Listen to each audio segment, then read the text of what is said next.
Parshas Chikas Bulak. This week we see in the Parsha that Bilam said the words Ma Tovio Leichu Yaakov Mishkan Sechi Yisrael. And Rasha brings down the famous Gemara that Bilam saw that the openings of the tents were not against each other. They were a bit moved. So one person did not look into the other person's tent. This week I saw an amazing speech by the Shimon Spitzer, and he analyzes what the whole thing about kina is and how it affects a person. So I'd like to go in a bit deeper to talk about the word peer pressure. Everyone knows that when you look at other people's success or you see other people are doing this, doing that, you become jealous. There's certain peer pressure. The oilam is doing that, I must do it. Comes to simchas, the vachnacht, the weddings, we get sometimes swept in with what the peer pressure is sweeping us, and we decide to go along with that river. And to most of us, it feels like it is impossible to go against that grain. It is so hard. This is what we call peer pressure. And we see in the Gemara, Masechtas Moed Kuten, it said it used to be by the Levias, but the rich people, they used to take them out with silver kind of boxes, and then the poor people with wood. And then they made a takuna. Everyone will be the same exact, so there will be no jealousy. And we see it in our times as well. There's many kehilis or rabunim or people who are trying to help out, are trying to make standards, takunas, which this will minimize the peer pressure. This will help that everything will be toned down, and there won't be like this race, like who is getting the bigger meat board, or who is making the more lavish wedding. And sometimes that really helps, and it's really needed, because you need to control the chaos. But in our day-to-day life, even though we make all these takunas and we standardize things, we will still experience the effects of peer pressure. Whenever we see anyone in the world that is different than us or has something more than us, and we perceive it as more, we automatically perceive ourselves as lack, and that is a threat. That is a threat to our ego. Our ego wants to feel very good, wants to feel accepted, wants to perceive themselves as great. And then when we see other people doing something cooler or bigger or more than we perceive, than we have, we see ourselves as less.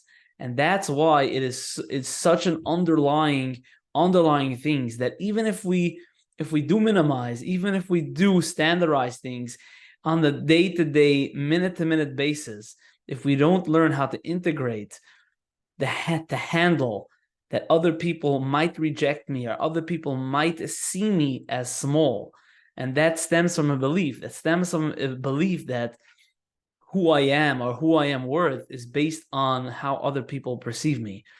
Once we are still within that way of thinking, it doesn't matter if you'll make the same wedding as everyone. It doesn't matter if you'll match in here, you'll match in there.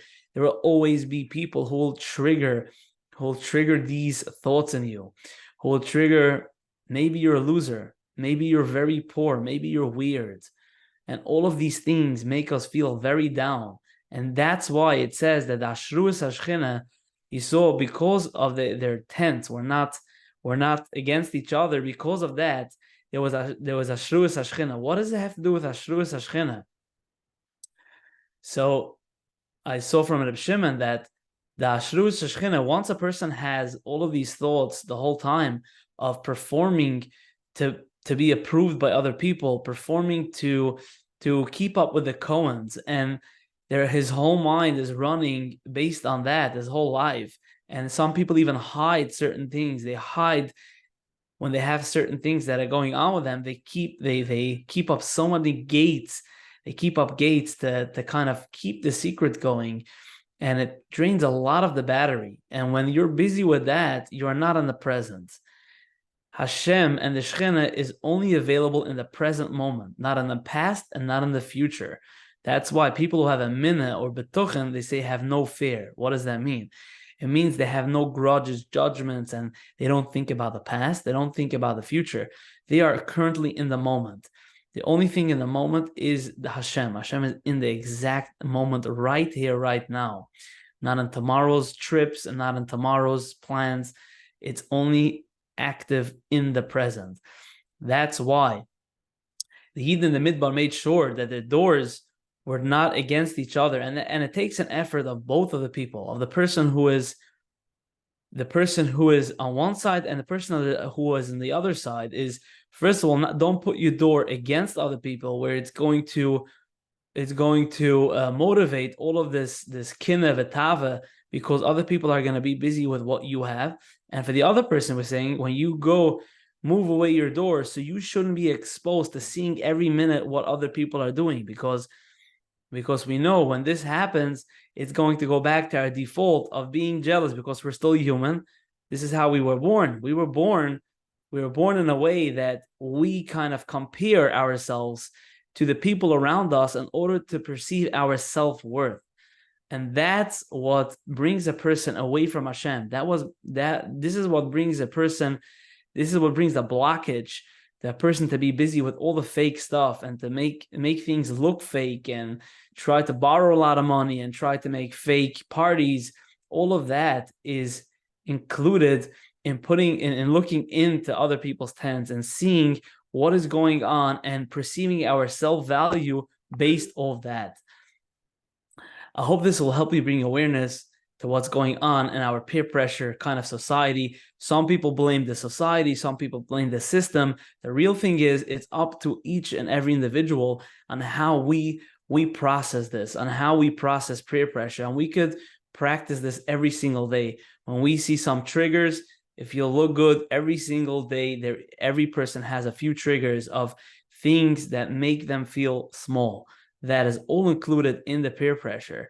So look at that. Instead of trying to run away, try to feel that. Try to let it burn through you. So like this, you're going to be more resilient in the future to not feel all these small feelings, in order for you should not have to do all these fake actions. Have an amazing week.